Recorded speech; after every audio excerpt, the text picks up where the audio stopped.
हा ढेकळवाडी गावचा 35 फाटा या रोडवर आपण आहोत। गाव भेट दौऱ्याच्या निमित्ताने आज बघतो आहोत की गेली 40 वर्षापासून हा रस्ता तसाच प्रलंबित आहे।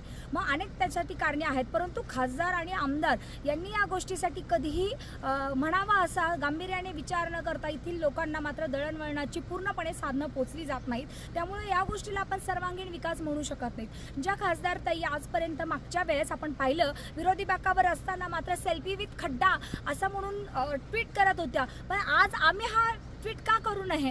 कारण की सेल्फी विथ खड्डा म्हणून फक्त खड्ड्याबरोबर सेल्फी घ्यायचा, परंतु आपल्याच ढेकळवाडी गाव जे गाव आपण मागे दत्तकही घेतलं होतं, परंतु ह्या गावचा अजूनपर्यंत रस्ता झालेला नाही। येथील लोकांना मात्र या रस्त्यामुळे गैरसोय होत असते, कारण हा ढेकळवाडी गावठाणचा रस्ता छत्रपती कारखान्याला जोडलेला आहे आणि छत्रपती कारखान्याच्या मागील हा रस्ता असल्यामुळे इथून जाणाऱ्या येणाऱ्या ढेकळवाडी ग्रामस्थांना मात्र ह्या गैरसोयीला सामोरं जावं लागतं। त्यामुळं आजची जनता या बाबतीतही नक्कीच विचार करेल की आज पूर्णपणे जर सुविधा पोहोचत नसतील तर आपण याला सर्वांगीण विकास म्हणू शकतो का?